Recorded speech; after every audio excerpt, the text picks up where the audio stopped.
Assalamualaikum warahmatullahi wabarakatuh. Selamat pagi anak-anak SD Muhammadiyah GKB. Apa kabar kalian hari ini? Baik-baik saja kan? Bagaimana dengan puasa kalian? Puasa semua kan? Semoga sebulan penuh. Anak-anak, pada PKDA kali ini ada lomba loh. Lomba apa ya? Lomba Sirah Nabawiyah. Apa sih Sirah Nabawiyah itu? Sirah yaitu perincian hidup seseorang atau sejarah hidup seseorang. Nabawiyah yaitu kehidupan Nabi Muhammad Rasulullah Shallallahu Alaihi Wasallam. Jadi, Sirah Nabawiyah adalah ilmu yang kompeten yang mengumpulkan apa yang diterima dari fakta-fakta sejarah kehidupan Nabi Muhammad SAW secara komprehensif dari sifat-sifatnya, etika, dan moral. Apa sih ruang lingkup Sirah Nabawiyah itu? Asal muasal Nabi Muhammad SAW, suku dan nasab Nabi Muhammad SAW, keadaan masyarakatnya sebelum Nabi Muhammad SAW dilahirkan, kelahiran Nabi Muhammad SAW, masa kecil Nabi Muhammad SAW, remaja dan dewasanya Nabi Muhammad SAW, pernikahan Nabi Muhammad SAW. Nabi Muhammad SAW menjadi nabi, dan perjuangan Nabi Muhammad SAW dalam menegakkan Islam hingga akhir hayatnya. Anak-anak, ini ada contoh Sirah Nabawiyah, yaitu lahirnya Nabi Muhammad SAW sampai turunnya wahyu, yang akan dibawakan oleh Kak Oki Setiana Dewi. Kita simak yuk videonya.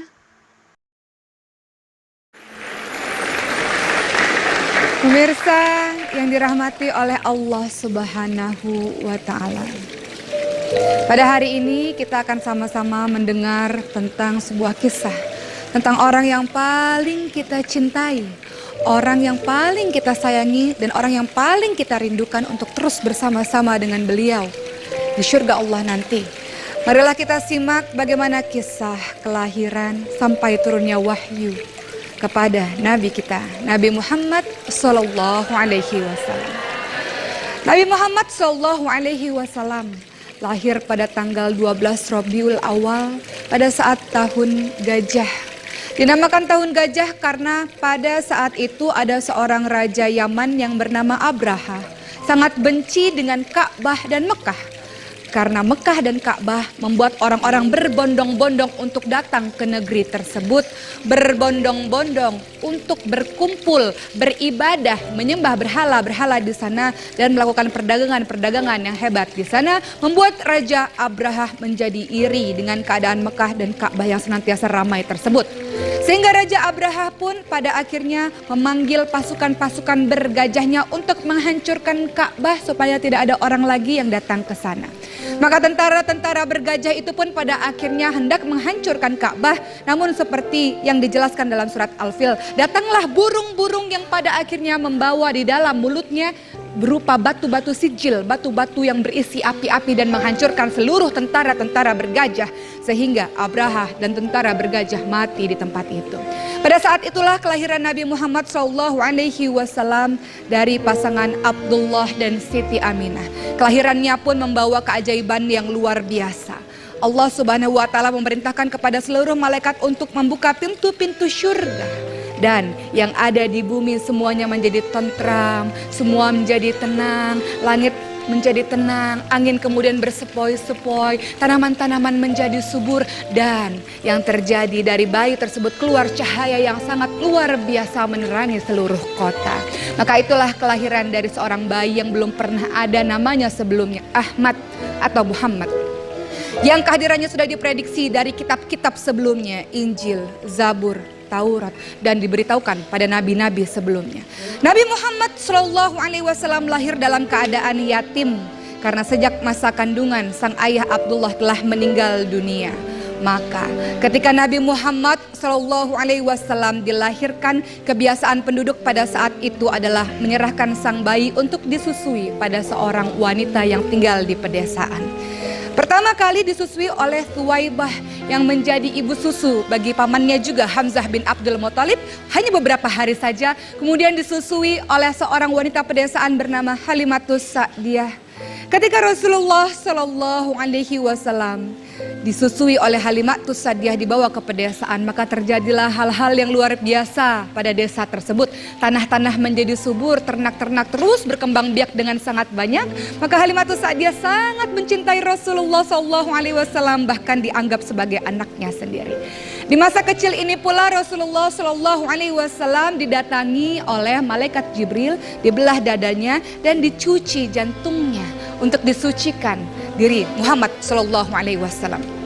Kemudian Nabi Muhammad SAW tinggal bersama sang ibu sampai usia 6 tahun. Namun ternyata ibu Aminah ini meninggal dunia, lalu diserahkan kepada pamannya Abdul Muthalib, sang pembesar orang-orang Quraisy, orang-orang Mekah, sehingga disegani oleh orang-orang di seluruh Mekah. Kemudian di usia 8 tahun sang kakek Abdul Muthalib pun lagi-lagi meninggal dunia dan diasuh oleh pamannya yang sangat mencintai Rasulullah, yaitu Abu Thalib. Pamannya bernama Abu Thalib yang memiliki anak bungsu yaitu Ali bin Abi Thalib. Di bawah asuhan dari Abu Thalib inilah Rasulullah SAW belajar sejak kecil menggembala dan belajar sejak kecil bagaimana caranya berdagang. Bertahun-tahun kemudian tumbuhlah menjadi seorang remaja yang sangat luar biasa dan digelari Al-Amin karena terpercaya, karena kata-katanya sungguh penuh dengan hikmah dan penuh dengan kejujuran. Dan di usia-usia 25 tahun, Muhammad yang belum menjadi Rasulullah ini pada akhirnya berdagang ke negeri Syams, membawa dagangan seorang janda yang mulia, janda yang suci bernama Khadijah binti Khuwailid radhiyallahu anha.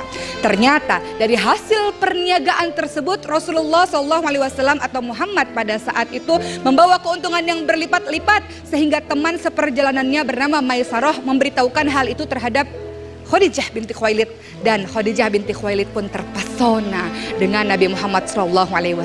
Maka Khadijah, wanita yang mulia ini, pada akhirnya melamar Rasulullah SAW dan akhirnya mereka menikah, dikaruniai 6 orang anak. Ada Abdullah, ada Qasim yang meninggal ketika kecil, ada Ruqayyah, Zainab, Ummi Kulthum, dan ada Fatimah si bungsu. Lalu di usia-usia menjelang 40 tahun Rasulullah SAW senantiasa untuk pergi ke Gua Hira untuk merenung keadaan-keadaan yang berada di Mekah saat jahiliyah, sangat jahiliyah, penuh dengan kebodohan, penuh dengan kekejian, penuh dengan kezoliman, banyak terjadi maksiat di mana-mana, sehingga mengakibatkan Rasulullah SAW senang sekali berdiam diri di Gua Hira. Dan di Gua Hira inilah di usia Rasul yang ke-40 tahun turunlah wahyu pertama, yaitu surat Al-Alaq. A'udzubillahi minasyaitonirrajim. Iqra bismi rabbikal ladzi khalaq, khalaqal insana min 'alaq. Iqra wa rabbukal a'lam alladzi 'allama bil qalam. 5 ayat tersebut menyuruh Rasulullah untuk senantiasa membaca, menganalisa, menelaah. Islam menyuruh kita untuk senantiasa membaca untuk memberitahukan kebenaran tentang Al-Qur'an. Terus menerus Al-Qur'an berangsur-angsur sampai akhirnya Rasulullah wafat di usia 63 tahun, dan di akhir-akhir hidupnya Rasulullah mengatakan, kalau ingin selamat wahai umatku, berpegang kepada 2 hal, Al-Qur'an dan hadis. Maka di bulan Ramadan ini menjadi titik balik bagi kita untuk kembali mencintai Al-Qur'an. Ingin selamat hidup di dunia, ingin selamat hidup di akhirat, maka ikuti petunjuk dari Rasulullah SAW dan Al-Qur'an dan hadis, penolongmu untuk menjalankan kehidupan ini. Mudah-mudahan kisah singkat tentang Rasulullah SAW menjadi pembelajaran untuk kita menjadi hamba Allah yang mulia di dunia dan di akhirat, insya Allah.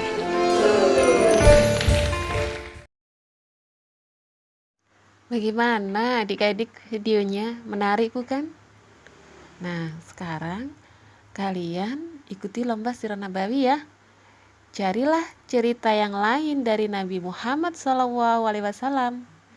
Ceritakanlah kembali cerita yang kalian pilih, seperti contoh yang dibawakan Kak Oki dengan bentuk video. Durasi lomba video maksimal 8 menit ya.